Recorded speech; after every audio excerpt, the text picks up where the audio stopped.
Hello नमस्कार साथियों। स्वागत है आपका आपके अपने चैनल माई स्टेनो वॉरियर्स में। शुरू करते हैं रामधारी खंड 2 प्रतिलेखन 100 शब्द प्रति मिनट। डिक्टेशन स्टार्ट होगी 5 सेकंड बाद।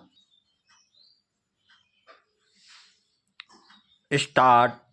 महोदय, हमारे जीवन में संगीत का व्यापक स्थान है। भारतवासियों को अपने प्राचीन युग से अथवा अपने पूर्वजों से शास्त्रीय संगीत के रूप में एक बहुमूल्य निधि मिली है। हमारे पूर्वजों की दृष्टि में संगीत का ध्येय आध्यात्मिक साधना था और उन्होंने संगीत का इसी आदर्श के अनुकूल विकास किया।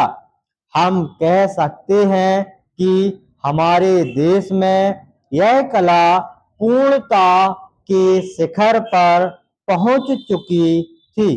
संगीत के ध्येय के संबंध में आज हमारे विचार चाहे कुछ भी हों, यह सभी स्वीकार करेंगे कि इसमें सामंजस्य की ओर ले जाने वाली और व्यक्त जगत से ऐक्य का आभास कराने वाली शक्ति निहित है। संगीत के वातावरण में ही नहीं बल्कि श्रोताओं और गायकों के मन में भी सामंजस्य की उत्पत्ति होती है। संगीत के उच्च ध्येय और व्यापक प्रभाव के कारण ही प्राचीन काल में भारतवासियों ने संगीत को जनसाधारण के सामाजिक तथा सांस्कृतिक जीवन में ऊंचा स्थान दिया था। शायद ही कोई ऐसा भारतीय त्योहार या उत्सव हो जिसमें संगीत का आयोजन न होता हो। संगीत जन्म से मृत्यु पर्यंत हमारे साथ रहता है। हमारे सभी रीति रिवाजों में इसका कुछ ना कुछ स्थान है। शताब्दियों से हम संगीत के प्रशंसक तथा उपासक रहे हैं और हमने इसकी गणना सदा मानव की उच्चतम साधनाओं में की है। काल के प्रभाव से हम लोगों की रुचि में काफी परिवर्तन हुआ, परंतु शास्त्रीय संगीत उसी प्रकार बना रहा और उसमें कोई विशेष और मौलिक परिवर्तन नहीं हुआ।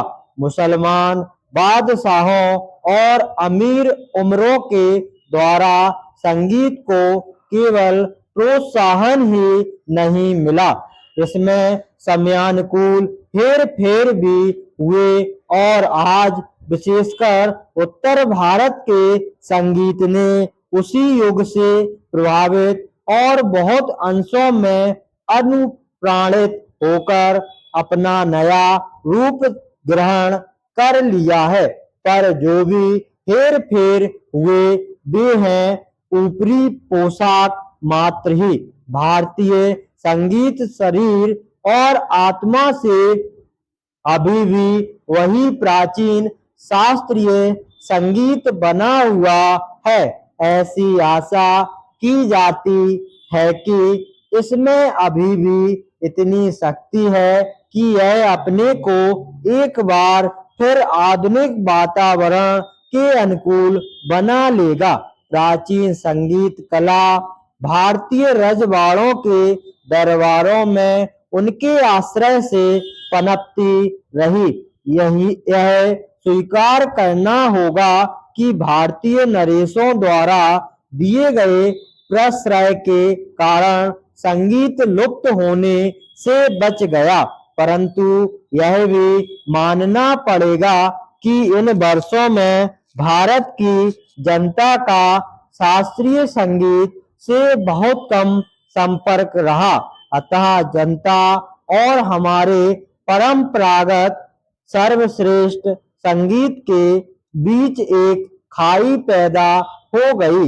यदि हमें संगीत को जीवित रखना है और सहस्त्रों वर्ष पुरानी इस अमूल्य परंपरा की रक्षा करनी है, तो हमें इस खाई को पाटना होगा।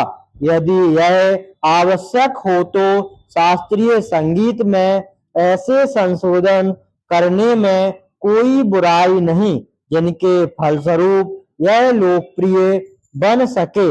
इसके साथ ही जनसाधारण को भी शिक्षित करने की आवश्यकता है, जिससे उनकी रुचि अधिक परिष्कृत हो सके और वे शास्त्रीय संगीत का आनंद उठा सकें। भारत गणराज्य में नरेशों अथवा रजवाड़ों का अच्छा स्थान है।